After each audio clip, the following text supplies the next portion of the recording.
Welcome back to Nutritionisme Indonesia. Zaman sekarang itu banyak banget jenis-jenis diet yang beredar. Tapi sebenarnya diet mana sih yang manjur dari segi sains? Sebenarnya di ilmu gizi, konsep diet itu sederhana banget tentang keseimbangan kalori.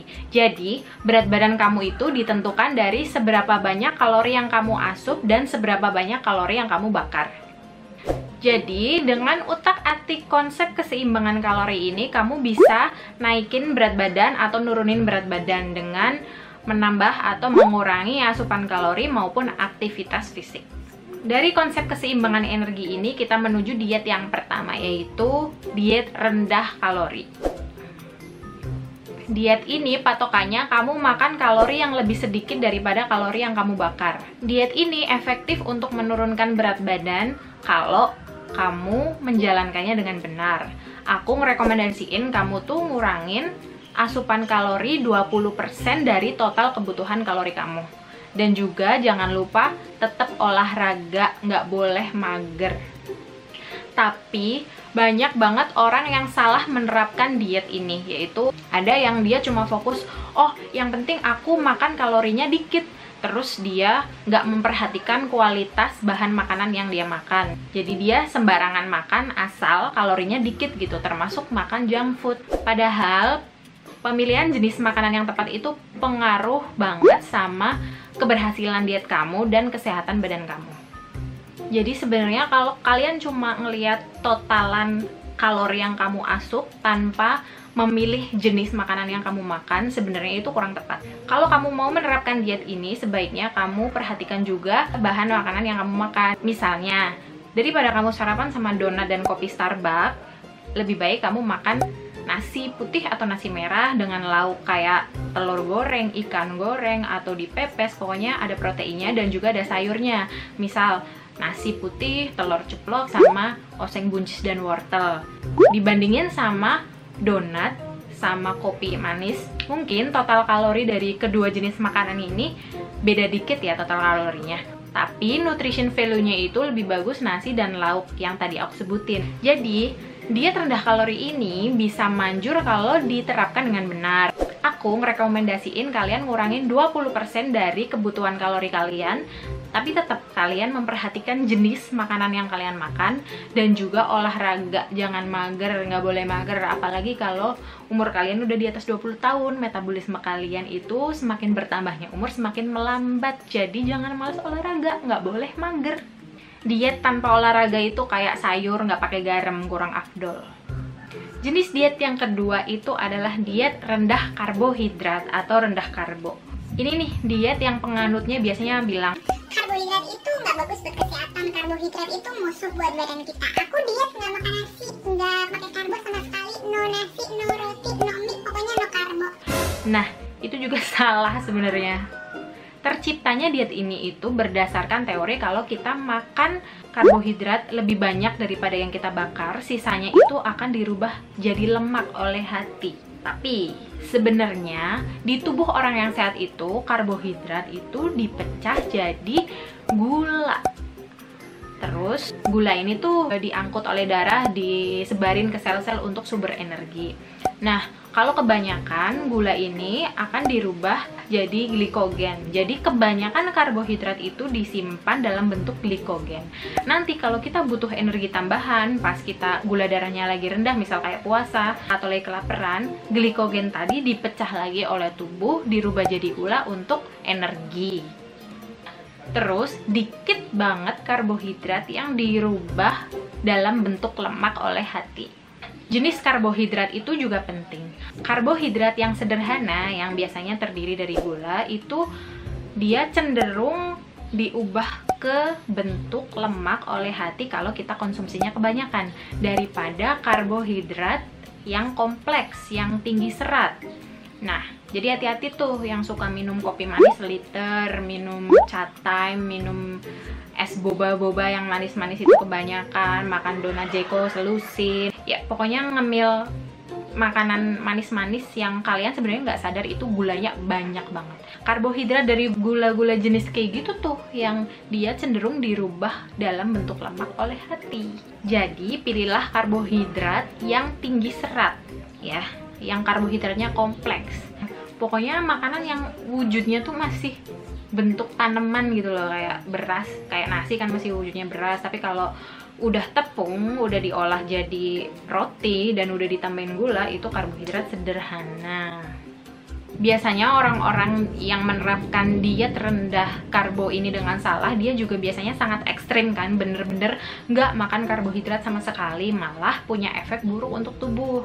Kayak misalnya bisa kalian kena konstipasi karena kan makanan kalian nggak ada seratnya, cuma makan misalnya daging, telur, ikan gitu, nggak pakai karbohidrat, nggak pakai sumber sayur, bener-bener no karbo sama sekali, kalian bisa mengalami konstipasi, terus mulut kering, napas bau, pusing, lemah, letih, lesu. Asal kalian tahu, sumber energi untuk otak kita itu gula, glukosa. Jadi kalau kalian nggak makan karbohidrat sama sekali, kalian mau dapat energi dari mana?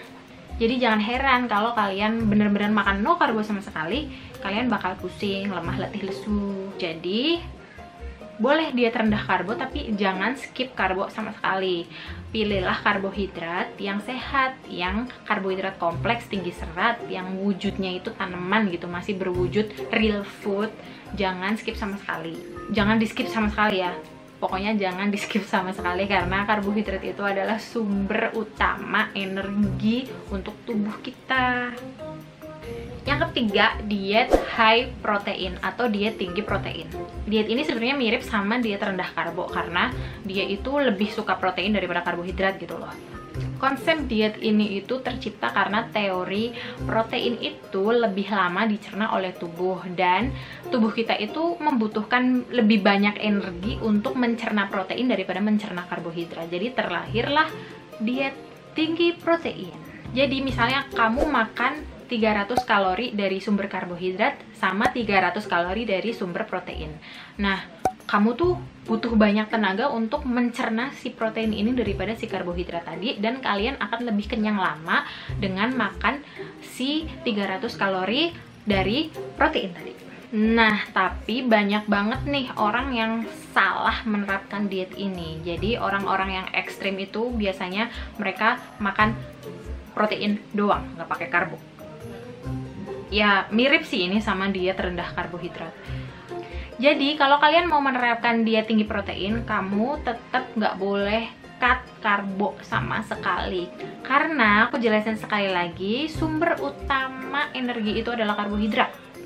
Dan karbohidrat itu sebenarnya nggak jelek-jelek banget kalau kalian bisa pilih sumber karbohidrat yang bagus, yang tinggi serat. Yang keempat ini diet yang menurut aku paling ilfilin. Nah, aku juga nggak tahu sih ini nyebutnya apa. Sebut aja just stop eating diet. Orang-orang yang diet semacam ini tuh tipe-tipe yang nggak makan sama sekali gitu loh. Yang mereka tuh makanya secrit pokoknya.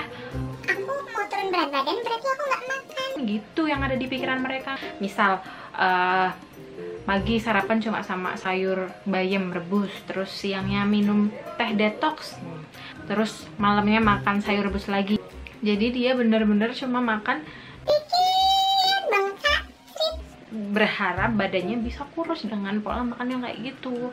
Jenis diet yang kayak gini itu bahaya banget ya. Iya, awal-awal kalian akan merasakan berat badan kalian turun, tapi itu cuma angka timbangan. Nyatanya itu water weight kalian yang hilang, jadi cairan tubuh kalian yang sebenarnya hilang. Diet kayak gini bisa bikin lemas, pusing, terus gangguan kesehatan juga, karena kan kalian nggak mendapatkan zat gizi yang seharusnya kalian dapatkan. Bisa berakibat buruk ke kesehatan badan secara keseluruhan, terus kesehatan saluran cerna, dan juga kalian bisa kurang gizi. Selain itu, metabolisme tubuh kalian juga akan melambat. Jadi setelah selesai diet ini, terus kalian merasa, wah berat badan aku udah turun nih, udah sesuai target, terus kalian balik ke pola makan kalian lagi, kalian akan mengalami efek yo-yo diet, atau kalian akan nambah berat badan kalian malah lebih banyak daripada sebelum kalian melakukan diet itu, karena metabolisme kalian melambat. Kemampuan badan kamu untuk membakar kalori itu jadi turun. Jadi biasanya misalnya kamu bisa membakar sehari 2000 kalori, setelah metabolisme kamu melambat, kamu cuma bisa membakar 1500 kalori, makanya malah jadi efeknya kalian naik berat badan lebih berat daripada sebelum kalian memulai diet yang salah ini. Jadi kebanyakan diet yang diterapkan dengan cara yang salah atau diet yang menjanjikan hasil instan secara drastis, misal minum jus ini kalian akan turun 5 kilo dalam seminggu lah, pokoknya tuh diet-diet yang PHP gitu, yang menjanjikan turun berat badan dengan sangat mudah tanpa olahraga, pokoknya dengan sangat instan, itu efeknya bahaya untuk kesehatan dan juga nggak baik buat metabolisme, dan malah efeknya akan yoyo. Nah, terus diet mana dong yang manjur? Kalau kalian mau diet dengan benar, yang pertama jangan ngarep hasil instan. Diet itu bukan cuma makan kalian dikurangin untuk menurunkan berat badan terus, tapi diet yang sehat, yang benar itu adalah pola makan yang baik. Diet yang bagus itu nggak cuma bikin kamu turun berat badan atau naik berat badan, tapi berhasil merubah pola hidup kamu jadi lebih sehat.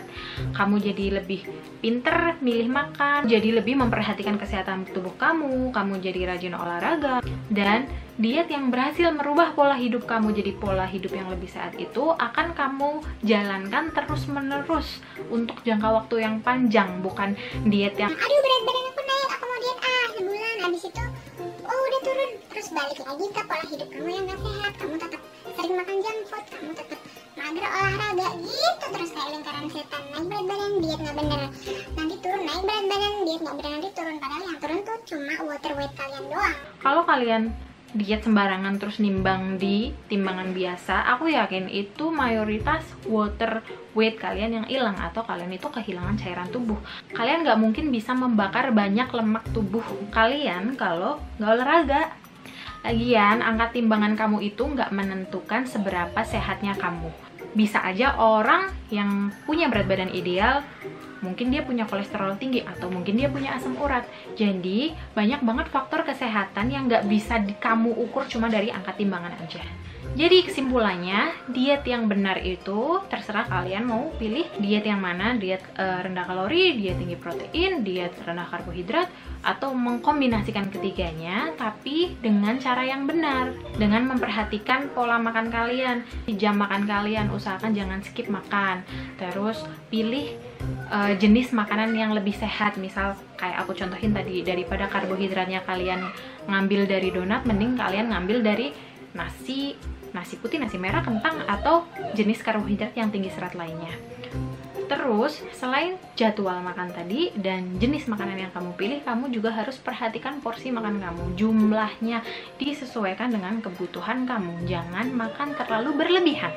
Jadi, yang perlu kalian perhatikan, jam makan, jenis makanan, dan jumlah makanan yang kalian makan. Nanti di video selanjutnya aku akan lebih bahas mendalam tentang caranya gimana ngitung kebutuhan kalori, terus ngitung porsi makan yang pas buat kamu tuh sebenarnya berapa, dan juga pilihan sumber makanan yang lebih bagus, kayak misalnya sumber karbohidrat mana yang lebih bagus, sumber protein mana yang lebih bagus, sumber lemak mana yang lebih bagus gitu. Jadi inget ya, diet yang sehat itu bukan cuma sekedar kalian makan apa, sebanyak apa, tapi diet yang bisa merubah keseluruhan pola hidup kamu jadi lebih sehat. Selain pemilihan makanan, juga olahraga. Please jangan mager. Kalau kalian bisa ngeluangin waktu kalian untuk nonton YouTube, untuk main TikTok, untuk main Instagram, untuk main sosmed lainnya, kenapa kalian nggak bisa ngeluangin waktu kalian untuk olahraga? Kalau kalian mager, rebahan doang, males olahraga, terus kalian berharap punya badan bagus, nggak usah ngimpi. Mimpi kalian punya badan yang bagus atau badan yang sehat itu bisa terwujud kalau kalian bangun dari mimpi itu, gerak, terus melakukan hal-hal untuk mewujudkan mimpi kalian itu. Salah satunya itu rubah pola makan kamu jadi pola makan lebih sehat, dan olahraga. Please jangan malas olahraga, jangan mager. Tujuan utama diet yang sehat itu untuk merubah pola hidup yang tadi yang gak terlalu sehat jadi pola hidup yang sehat, gak cuma mengurangi angka timbangan aja. Oke, segitu aja. Semoga video ini bermanfaat. Sampai jumpa di video selanjutnya.